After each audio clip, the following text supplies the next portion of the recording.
اعوذ باللہ من الشیطان الرجیم بسم اللہ الرحمن الرحیم۔ برادران عزیز و معزز خواتین، آج کی ہماری اس نشست میں صوفیہ کا دھوکہ اس موضوع پر بیان ہوگا۔ صوفیہ پر دھوکے کا غلبہ زیادہ ہوتا ہے۔ ان کے کئی گرو ہیں۔ پہلا گرو، یہ گرو موجودہ دور کے صوفیہ پر مشتمل ہے، مگر جس کی اللہ تعالیٰ حفاظت فرمائے وہ دھوکے سے محفوظ ہے۔ یہ گرو لباس، شکل و صورت اور گفتگو کے ذریعے دھوکے کا شکار ہے۔ اس گرو نے سچے صوفیوں کے لباس اور شکل و صورت کی نقل کرتے ہوئے ان کے الفاظ، طور طریقے اور اصطلاحات کا استعمال کیا۔ ان کی طرح سماع، وجد، طہارت و نماز کا اہتمام کیا۔ نیز یہ لوگ جائے نماز پر بیٹھ کر اپنے گریبان میں سر ڈال کر مراقبے کی صورت اختیار کرتے ہیں۔ پردرد آہ نکالتے ہیں، آہستہ آواز میں بات کرتے ہیں اور ایسے ہی دیگر باتوں میں مشابہت کی کوشش کرتے ہیں۔ جب بتکلف ان امور میں مشابہت اختیار کر لیتے ہیں تو اپنے آپ کو صوفی گمان کرتے ہیں، حالانکہ نہ ریاضت و مجاہدہ کیا، نہ کبھی حقیقی مراقبے کا کیا اور نہ ہی کبھی ظاہر و باطن کو گناہوں سے بچانے کی کوشش کی، اور یہ سب تو تصوف کی ابتدائی منزل کی باتیں ہیں۔ اور اگر اس منزل کو طے بھی کر لیں تو پھر بھی ان کے لیے جائز نہیں کہ اپنے آپ کو صوفیہ میں شمار کریں، اور شمار بھی کیسے کر سکتے ہیں کہ نہ تو کبھی صوفیہ کی باتوں پر عمل کرتے ہیں اور نہ ہی اپنے اوپر کسی بات کو لازم کرتے ہیں، بلکہ مشتبہ و حرام اور بادشاہوں کے اموال کی جانب رغبت رکھتے ہیں۔ یہی نہیں بلکہ ایک روٹی، ایک پیسہ اور ایک دانے تک کی لالچ رکھتے ہیں۔ معمولی چیزوں پر ایک دوسرے سے حسد کرتے ہیں۔ اگر کوئی ان کی بات کی ذرا سی مخالفت کر دے تو اس کی بے عزتی کرتے ہیں۔ ان کا دھوکہ بالکل ظاہر ہے، اور ان کی مثال اس بوڑھی عورت کی طرح ہے جس نے یہ سنا ہو کہ بہادر اور دلیر مجاہد کا نام سر فہرست لکھا جاتا ہے اور اسے انعام میں جاگیر دی جاتی ہے۔ اب وہ عورت جاگیر کی خواہش کرتے ہوئے ذرا اور خود پہنے اور جذبہ بڑھانے والے چند اشعار سیکھے اور بار بار انہیں گنگنائے تاکہ میدان جنگ میں بآسانی انہیں پڑھ سکے۔ نیز وہ جنگ کرنے والے بہادروں کی صف بندی کی ترتیب اور سلامی کا طریقہ معلوم کرے۔ نیز ان کے لباس، چلنے پھرنے، بات چیت کرنے کا انداز معلوم کرے اور پھر لشکر میں چلی جائے تاکہ اس کا نام بھی بہادروں کی فہرست میں لکھا جائے۔ مگر جب وہاں پہنچے اور نام لکھوانے کے لیے آگے بڑھے تو کہا جائے کہ اس کی ذرا اور خود اختیار کر دیکھا جائے کہ یہ کون ہے۔ اس کی ذرا اور خود اتار کر دیکھا جائے کہ یہ کون ہے اور اس کا مقابلہ کسی بہادر سے کروایا جائے تاکہ طاقت و بہادری کا اندازہ ہو سکے۔ لیکن جب اس کی ذرا اور خود اتارا جائے تو معلوم ہوا کہ وہ ایک کمزور بڑھیا ہے جو اچھی طرح چل بھی نہیں سکتی، نہ ذرا اور خود کا اٹھانے کی طاقت رکھتی ہے۔ یہ دیکھ کر اس سے کہا جائے کہ کیا تو بادشاہ کے ساتھ مذاق کرتی ہے اور ہمیں دھوکہ دینا چاہتی ہے؟ پھر حکم ہوا کہ اس بے وقوف کو پکڑ کر ہاتھی کے پاؤں کے نیچے ڈال دیا جائے، بالآخر اسے کچل دیا جائے۔ یہی حال دھوکے میں مبتلا اس گروہ صوفیہ کا بروز قیامت ہوگا کہ جب ان کی آنکھوں سے پردے اٹھائے جائیں گے اور اس حاکم عز و جل کے سامنے انہیں پیش کیا جائے گا جو ظاہری وضع خطا کو نہیں بلکہ دلوں کو دیکھتا ہے۔ دوسرا گرو صوفیہ کا یہ گرو دھوکے میں مبتلا ہونے میں صوفیہ سے بھی بڑھ کر ہے۔ دھوکے میں مبتلا ہونے میں ان صوفیہ سے بھی بڑھ کر ہے، کیونکہ ان پر معمولی کپڑے پہننا اور حقیر طرز زندگی اختیار کرنا گراں گزرتا ہے، مگر چونکہ یہ اپنے آپ کو صوفی ظاہر کرنا چاہتے ہیں اور عمدہ لباس سے جدا نہ ہونا چاہتے تھے، لہٰذا انہوں نے ریشمی لباس کو چھوڑ کر عمدہ اور باریک کپڑے کی گدڑیاں پہن لی، نیز مختلف رنگوں کے جائے نماز استعمال کرنا شروع کر دیے۔ یوں انہوں نے ریشم سے بھی قیمتی لباس پہنے۔ ان کے ایک طبقے کا یہ گمان ہے کہ صرف رنگین اور پیوند زدہ کپڑے پہننے سے وہ صوفی بن چکے ہیں، حالانکہ یہ طبقہ بھول گیا کہ صوفیہ کے رنگین کپڑے پہننے کی وجہ یہ تھی کہ میل کچیل کو دور کرنے کے لیے انہیں بار بار دھونا نہ پڑے، اور پیوند لگے کپڑوں کی وجہ یہ تھی کہ ان کے کپڑے پھٹ چکے تھے، لہذا انہوں نے نئے کپڑے پہننے کے بجائے انہی کپڑوں میں پیوند لگا لیے، جبکہ یہ طبقہ عمدہ کپڑوں کے مختلف ٹکڑوں کو جوڑ کر اپنی گدڑیاں بہترین طریقے سے سیتا ہے۔ تو یہ طبقہ کس طرح صوفیہ کی عادات کی مثل ہو سکتا ہے؟ ان کی حماقت کی مثال دھوکے میں مبتلا دوسرے افراد سے زیادہ ظاہر ہے، کیونکہ یہ طبقہ عمدہ کپڑوں اور لذیذ کھانوں کو پسند کرتا ہے، راحت کی زندگی کی خواہش کرتا ہے اور بادشاہوں کے اموال کھاتا ہے۔ نیز جب یہ طبقہ ظاہری گناہ سے نہیں بچتا تو باطنی گناہ سے کیسے بچ سکتا ہے؟ ان سب باتوں کے باوجود یہ خود کو بھلائی پر سمجھتا ہے۔ اس طبقے کا شر مخلوق تک پھیل چکا ہے، چنانچہ جو اس کی پیروی کرتا ہے ہلاک ہو جاتا ہے، اور جو پیروی نہیں کرتا وہ حقیقی صوفیوں سے بدظن ہو کر یہ گمان کرتا ہے کہ سب صوفیہ ایک ہی طرح کے ہیں۔ یوں وہ حقیقی صوفیہ کے بارے میں زبان درازی کرتا ہے۔ یہ تمام معاملات اس طبقے کی نحوست اور برائی کی وجہ سے ہوئے۔ تیسرا گروہ، یہ گروہ علم، معرفت، مشاہدہ، حق احوال اور مقامات صوفیہ کو عبور کرنے، نیز عالم شہادت کا مشاہدہ کرنے اور قرب الہی کا دعوے دار ہے۔ حالانکہ اس گروہ کو ان باتوں کے صرف نام اور الفاظ ہی معلوم ہیں جو انہوں نے زبانی سن رکھے اور تکرار کر کے یاد کیے ہیں، لیکن پھر بھی یہ گروہ یہ گمان کرتا ہے کہ وہ اگلے اور پچھلوں سے بھی بڑے مرتبے پر فائز ہے۔ یہ گروہ عوام تو کیا، فقہاء، مفسرین، محدثین اور دیگر تمام علماء کو بھی حقارت سے دیکھتا ہے۔ ان کی حالت یہ ہوتی ہے کہ ان میں سے کوئی کسان ہوتا ہے جو کاشتکاری کو چھوڑ کر، اور کوئی کپڑا بننے والا ہوتا ہے جو اپنے کام کو چھوڑ کر چند دن صوفیہ کی صحبت میں گزار کر ان سے ظاہری کلمات سیکھ کر اس طرح تکرار کرتا ہے گویا اس پر الہام ہونے لگا ہے، اور وہ اسرار و رموز کے متعلق خبر دے رہا ہے۔ یہ گروہ علماء و عابدین کو حقیر جانتے ہوئے یہ تک کہہ دیتا ہے کہ عابدین مزدور ہیں جو مشقت میں پڑتے ہیں، جبکہ علماء اپنی ظاہری گفتگو کے سبب اللہ تعالیٰ سے دور ہیں، خود اپنے لیے بارگاہ الہی تک رسائی اور قرب کا دعویٰ کرتا ہے۔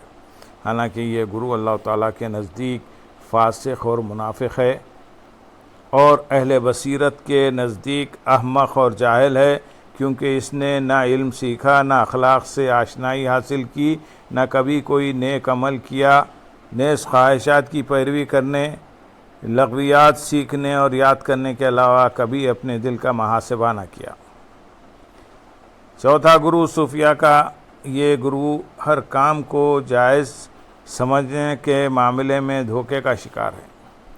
اس گروہ نے شریعت کی بساط الٹ دی، احکامات کو چھوڑ دیا، حلال و حرام کو برابر جانا۔ اس گروہ کا ایک طبقہ یہ گمان کرتا ہے کہ جب اللہ تعالیٰ کو میرے عمل کی حاجت نہیں تو میں خود کو کیوں تھکاؤں۔ ایک طبقہ یہ کہتا ہے کہ لوگوں کو اس بات کا مکلف بنانا کہ وہ اپنے دلوں کو خواہشات اور دنیا کی محبت سے پاک کریں، یہ ناممکن ہے، اور اس کے دھوکے میں مبتلا وہی ہو سکتا ہے جسے تجربہ نہ ہو، جبکہ ہم تجربہ کر کے جان چکے ہیں کہ یہ بات کسی صورت ممکن نہیں۔ حالانکہ یہ بے وقوف طبقہ یہ نہیں جانتا کہ لوگوں کو خواہشات و غصہ جڑ سے ختم کرنے کا مکلف نہیں بنایا گیا، بلکہ ان کے اسباب ختم کرنے کا مکلف بنایا گیا، تاکہ یہ دونوں عقل اور شریعت کے تابع ہو جائیں۔ ایک طبقہ یہ کہتا ہے کہ ظاہری اعمال کا کوئی وزن نہیں ہے، در حقیقت دلوں کو دیکھا جائے گا، اور ہمارے دل محبت الہی سے لبریز اور معرفت الہی میں ڈوبے ہوئے ہیں۔ ہمارے جسم دنیا میں مصروف ہیں، جبکہ ہمارے دل اللہ تعالیٰ کی بارگاہ میں حاضر ہیں۔ ہماری خواہشات کا تعلق ظاہر سے ہے، نہ کہ دل سے۔ اس گروہ کا گمان یہ ہے کہ یہ لوگ عوام کے مرتبے سے آگے پہنچ چکے ہیں اور ظاہری اعمال کے ذریعے نفس کو سدھارنے سے بے نیاز ہو چکے ہیں۔ نیز قوی معرفت کی وجہ سے خواہشات اب ان کے لیے راہ خدا میں رکاوٹ نہیں بن سکتی۔ یہ گروہ اپنا درجہ انبیاء اکرام علیہ السلام کے درجے سے بھی بلند سمجھتا ہے کہ انبیاء اکرام علیہ السلام ایک لغزش کو بھی بارگاہ الہی سے دوری کا سبب جانتے تھے، یہاں تک کہ بعض اپنی ایک لغزش پر برسوں گریہ وزاری کرتے رہے۔ صوفیہ سے مشابہت رکھنے والے اس گروہ کے دھوکے کی اقسام شمار سے باہر ہے۔ ہر ایک دھوکے کی بنیاد شیطانی وسوسوں پر ہے، کیونکہ یہ گروہ علم حاصل کرنے سے پہلے ہی مجاہدے میں مشغول ہو جاتا ہے۔ نیز کسی ایسے شیخ کی پیروی بھی نہیں کرتا جو علم و عمل کا پیکر اور لائق اقتدار ہو۔ اس گروہ کے بے شمار طبقات ہیں۔ پانچواں گروہ دھوکے کا شکار۔ یہ گروہ پچھلے تمام گروہوں سے آگے بڑھ چکا ہے۔ یہ گروہ بظاہر تو برے اعمال سے بچتا ہے، رزق حلال کماتا ہے اور اپنے دل کی نگرانی بھی کرتا ہے، مگر حالت یہ ہوتی ہے کہ اس گروہ کا ہر فرد زہد، توکل، رضا اور محبت الہی کے مختلف مقامات کا دعوے دار ہوتا ہے، جبکہ نہ وہ ان مقامات کی حقیقت کو جانتا ہے، نہ ہی ان کی شرائط، علامات و آفات کو پہچانتا ہے۔ اس گروہ کا ایک طبقہ وجد اور محبت الہی کا دعوے دار ہوتا ہے، اور اس کا گمان یہ ہوتا ہے کہ وہ محبت الہی میں دیوانہ ہو چکا ہے، مگر اللہ تعالیٰ کے بارے میں کفریہ یا گمراہ قسم کے خیالات رکھ رہا ہوتا ہے۔ یہ طبقہ اللہ تعالیٰ کی معرفت سے پہلے ہی اس کی محبت کا دعویٰ کرتا ہے، حالانکہ یہ طبقہ نہ اللہ تعالیٰ کو ناراض کرنے والے کاموں سے بچتا ہے، نہ رضا الہی کو نفسانی خواہش پر ترجیح دیتا ہے۔ یہ طبقہ مخلوق سے حیا کی وجہ سے بعض کاموں کو چھوڑ دیتا ہے، جبکہ تنہائی میں اللہ تعالیٰ سے حیا نہ کرتے ہوئے ان کاموں کو کرتا ہے، اور نہیں جانتا کہ یہ تمام باتیں محبت کے منافی ہیں۔ اس گروہ کا ایک طبقہ قناعت و توکل کی جانب مائل ہوتا ہے، زاد راہ کے بغیر جنگلوں میں پھرتا ہے تاکہ توکل کا دعویٰ صحیح ہو جائے۔ یہ طبقہ نہیں جانتا کہ یہ ایسی بدعت ہے جو صحابہ کرام اور بزرگان دین سے منقول نہیں، حالانکہ ان نفوس قدسیہ کو توکل کی زیادہ پہچان تھی۔ ان کے نزدیک توکل اس بات کا نام نہیں تھا کہ وہ زاد راہ کو چھوڑ کر خود کو ہلاکت پر پیش کیا جائے، بلکہ حضرات خود زاد راہ لیتے اور اللہ تعالیٰ پر بھروسہ کرتے تھے، نہ کہ زاد راہ پر، جبکہ یہ طبقہ زاد راہ کو چھوڑ کر کسی نہ کسی سبب پر بھروسہ کیے ہوتا ہے۔ بہرحال نجات دینے والے جتنے مقامات ہیں، ان سب میں دھوکہ موجود ہے جس میں کثیر افراد مبتلا ہو چکے ہیں، اور ان مقامات کی نشاندہی ہم نے پہلے بھی کی ہے۔ چھٹا گروہ، یہ گروہ رزق کے معاملے میں خود پر سختی کرتا دکھائی دیتا ہے، اور خالص رزق حلال کی جستجو میں اس قدر منہمک ہوتا ہے کہ دل اور اعضاء کی اصلاح سے غافل رہ جاتا ہے۔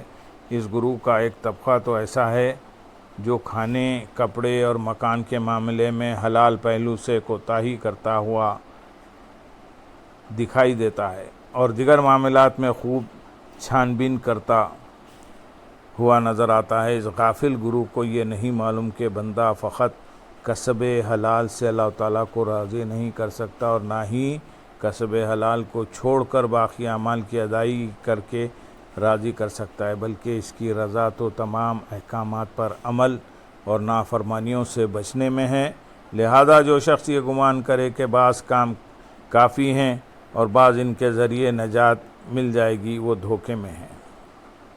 7واں گروہ، یہ گروہ حسن اخلاق، عاجزی اور سخاوت کا دعوے دار ہے اور صوفیاء کی خدمت کرنے کی کوشش کرتا ہے۔ چنانچہ یہ گروہ بعض لوگوں کو اکٹھا کر کے صوفیاء کی خدمت کرتا ہے، لیکن اس سے ان کا مقصود دنیاوی مقام کا حصول اور مال جمع کرنا ہوتا ہے۔ ان کی غرض لوگوں پر تکبر کرنا ہوتا ہے، جبکہ یہ خود کو خدمتگار اور عاجز ظاہر کرتے ہیں۔ ان کی خواہش لوگوں پر بلندی چاہنا ہوتی ہے، جبکہ یہ خود کو صوفیاء کو نفع پہنچانے والا ظاہر کرتے ہیں۔ ان کی چاہت لوگوں کو اپنا تابع بنانے کی ہوتی ہے، جبکہ یہ بظاہر خود کو دوسروں کے پیچھے چلنے والا ظاہر کرتے ہیں۔ یہ گروہ حرام و مشتبہ مال جمع کرتا ہے تاکہ صوفیاء پر خرچ کرے، اپنے پیروکاروں میں اضافہ کرے اور ان صوفیوں کی خدمت کرنے کی وجہ سے ان کا نام مشہور ہو جائے۔ ان کا ایک طبقہ بادشاہوں سے مال لے کر صوفیاء پر خرچ کرتا ہے، جبکہ دوسرا طبقہ صوفیاء کو حج کروانے کی نیت سے مال لیتا ہے اور یہ گمان کرتا ہے کہ اس کا مقصود نیکی اور راہ خدا میں خرچ کرنا ہے، حالانکہ ان کی اصل وجہ ریا اور شہرت کا حصول ہوتا ہے۔ اس گروہ کی نشانی یہ ہے کہ یہ گروہ اللہ تعالیٰ کے تمام ظاہری و باطنی احکامات کی طرف سے غافل ہوتا ہے اور حرام مال لے کر اسے راہ خدا میں خرچ کر کے رضا الہی کا طلبگار ہوتا ہے، اور جو حرام مال کو حج کے راستے میں اچھی نیت سے خرچ کرے وہ اس شخص کی طرح ہے جو مسجدیں تعمیر کرے لیکن پلاسٹر نجاست سے کرے اور یہ گمان کرے کہ اس کا مقصد فقط تعمیر کرنا ہے۔ 8واں گروہ، یہ گروہ خود کو مجاہدہ، اپنی اخلاقی تربیت کرنے اور نفس کو عیبوں سے پاک کرنے میں مصروف رکھتا ہے۔ اس معاملے میں نہایت غور و فکر سے کام لیتا ہے، نفس کے عیب اور اس کے دھوکے کی پہچان کے بارے میں بحث و مباحثہ کرتا ہے، نیز نفس کے عیبوں کو تلاش کرنے اور اس کی آفات کی باریکیاں نکالنے میں لگا رہتا ہے اور یہ کہتا ہے نفس میں یہ بات عیب ہے اور عیب سے غافل رہنا بھی عیب ہے اور عیب کی جانب توجہ کرنا بھی عیب ہے۔ یوں یہ گروہ اس طرح کی گفتگو میں رغبت رکھتے ہوئے مسلسل اپنے اوقات کو ضائع کرتا دکھائی دیتا ہے۔ اپنی زندگی کا طویل حصہ عیبوں کی تلاش اور ان کو دور کرنے کے طریقے لکھنے میں گزارنے والے کی مثال اس شخص کی طرح ہے جو حج میں آنے والی رکاوٹوں اور خرابیوں کو ڈھونڈتا رہتا ہے مگر حج ادا نہیں کرتا۔ یوں اسے حج میں آنے والی رکاوٹوں اور خرابیوں کو جاننے کا کوئی فائدہ نہیں ہوتا۔ 9واں گروہ، یہ گروہ دھوکے میں دوسرے گروہوں سے بہت آگے بڑھ گیا ہے۔ چنانچہ جب یہ راہ سلوک پر چلا تو اس معرفت کے دروازے کھلنا شروع ہوئے۔ جب اس نے معرفت کی ابتدائی خوشبو سونگھی تو حیران ہو کر اس سے خوش ہوا، نیز اس خوشبو کی انفرادیت نے اسے تعجب میں ڈال دیا، لہذا اس کا دل اسی جانب متوجہ ہو کر رہ گیا اور خود پر معرفت کے دروازے کھلنے اور دوسروں پر بند رہنے کی کیفیت کے بارے میں ہی غور و فکر کرتا رہا۔ حالانکہ یہ سب دھوکہ ہے، کیونکہ راہ سلوک کے عجائبات کی کوئی انتہا نہیں۔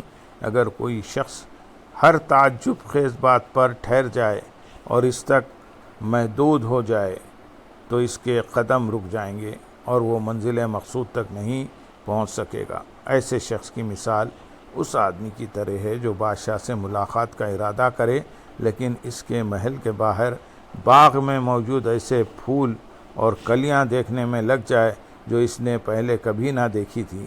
وہ شخص انہیں ٹکٹکی باندھ کر دیکھتا رہے اور حیران ہوتا رہے یہاں تک کہ بادشاہ سے ملاقات کا وقت ختم ہو جائے۔ 10واں گرو، یہ گرو ان تمام گروہوں سے بڑھ کر دھوکے میں مبتلا ہے۔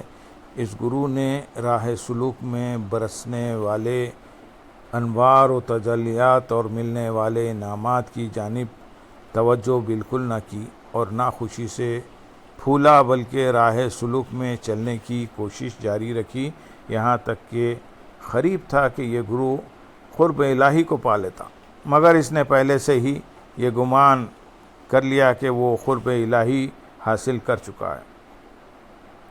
یوں یہ قرب الہی کے حصول سے محروم ہو گیا اور دھوکے کا شکار ہو گیا، اور یہ اس لیے کہ قرب الہی کے درمیان 70 نورانی حجابات ہیں اور راہ سلوک کا مسافر کسی ایک پردے تک نہیں پہنچتا کہ قرب الہی پا لینے والا گمان کر لیتا ہے۔ اور اسی جانب حضرت سیدنا ابراہیم خلیل اللہ علیہ نبینا علیہ الصلاۃ والسلام کے قول مبارک سے اشارہ ہے، جسے بطور حکایت قرآن پاک میں نقل فرمایا گیا ہے۔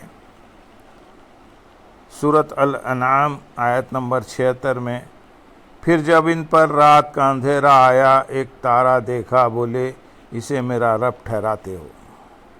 اس سے مراد آسمانی تارا نہیں کہ آپ علیہ السلام نے تاروں کو اپنے بچپن میں بھی دیکھا تھا اور جانتے تھے کہ یہ خدا نہیں، کیونکہ یہ تعداد میں زیادہ ہیں اور شے کی کثرت ایک ذات پر دلالت نہیں کرتی، اور جہلا بھی یہ بات جانتے تھے کہ تارا خدا نہیں ہے۔ جب کوئی گنوار یا دیہاتی بھی اس سے دھوکے میں نہیں آ سکتا تو حضرت سیدنا ابراہیم علیہ السلام کیسے دھوکہ کھا سکتے ہیں؟ معلوم ہوا کہ یہ تارا اللہ تعالیٰ کے حجابات میں سے ایک نورانی حجاب تھا، اور یہ حجاب سالکین کے راستے پر ہوتے ہیں۔ اللہ تعالیٰ تک پہنچنا اس وقت تک ممکن نہیں جب تک ان حجابات تک نہ پہنچا جائے۔ یہ سب نورانی حجابات ہیں، ان میں بعض بڑے ہیں اور بعض چھوٹے۔ سب سے بڑا نورانی جسم سورج اور درمیانہ جسم چاند اور سب سے چھوٹا جسم تارا ہے، لہذا اسی کا نام استعارہ کے طور پر استعمال کیا گیا ہے۔ جب حضرت سیدنا ابراہیم علیہ السلام نے آسمانی بادشاہی کو مشاہدہ کیا، جیسا کہ اللہ تعالیٰ کا فرمان ہے سورۃ الانعام آیت نمبر 75، اور اسی طرح ہم ابراہیم کو دکھاتے ہیں ساری بادشاہی آسمان اور زمین کی۔ تو آپ علیہ السلام نے ایک نور کے بعد دوسرے نور کا مشاہدہ کیا۔ جب پہلے کا مشاہدہ کیا تو خیال گزرا کہ آپ قرب الہی پا چکے ہیں، مگر پھر آپ پر ظاہر ہوا کہ اس سے آگے بھی کچھ ہے۔ جب آگے کا مشاہدہ کیا تو فرمایا کہ میں قرب الہی تک پہنچ گیا ہوں۔ ایسے ہی مزید ظاہر ہوتا رہا یہاں تک کہ آپ علیہ السلام اس نورانی حجاب تک پہنچ گئے، جس کے بعد مقام قرب تک پہنچ جاتے۔ آپ نے فرمایا یہ سب سے بڑا ہے، مگر پھر آپ علیہ السلام پر ظاہر ہوا کہ یہ حجاب بھی سب سے عظیم ہونے کے باوجود اپنے درجے کمال سے گرنے اور نقصان کے گھڑنے کی جانب مائل ہونے سے خالی نہیں۔ پھر آپ علیہ السلام نے فرمایا مجھے خوش نہیں آتے ڈوبنے والے، میں نے اپنا منہ اس کی طرف کیا جس نے آسمان و زمین بنائے۔ اس راستے پر چلنے والا کسی ایک حجاب پر ٹھہر کر دھوکے کا شکار ہو جاتا ہے، اور کبھی تو پہلے ہی حجاب پر دھوکے میں مبتلا ہو جاتا ہے۔ اللہ تعالیٰ اور بندے کے درمیان سب سے پہلا حجاب بندے کا نفس ہے۔ یہ بھی امر ربانی ہے کہ اللہ تعالیٰ کے نوروں میں سے ایک نور ہے، یعنی دل کا وہ باطنی حصہ جس پر حق کی حقیقت مکمل ظاہر ہوتی ہے، یہاں تک کہ وہ حصہ تمام عالم سے وسیع ہو کر اسے محیط ہو جاتا ہے اور ہر ایک کی صورت اس میں ظاہر ہو جاتی ہے۔ نیز اس کا نور بہت زیادہ چمکتا ہے کیونکہ اس میں ہر ایک کا وجود اپنی اصلی حالت پر ظاہر ہوتا ہے، اور یہ سب سے پہلا حجاب ہے جسے ایک طاق پردہ کے مانند چھپائے ہوتا ہے، اور نور الہی کی روشنی جب اس پر پڑتی ہے تو اس کا نور ظاہر ہو کر جمال قلب کو روشن کر دیتا ہے، جس کی وجہ سے بندہ بعض اوقات اپنے دل کی طرف توجہ کرتا ہے اور جمال قلب کے انوار سے بے خود ہو جاتا ہے، اور بعض اوقات اسی بے خودی میں اس کی زبان سبقت کرتی ہے اور انا الحق یعنی میں حق ہوں اس کی زبان پر جاری ہو جاتا ہے۔ اگر اس پر یہ بات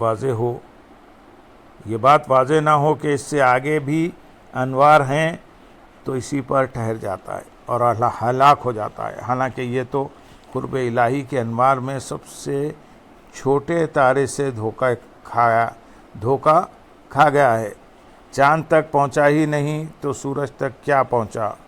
یہ دھوکے میں مبتلا ہونے کا مقام ہے، کیونکہ ایسے وقت تجلی کرنے والا اور جس میں تجلی ہوئی دونوں ایک ہو جاتے ہیں۔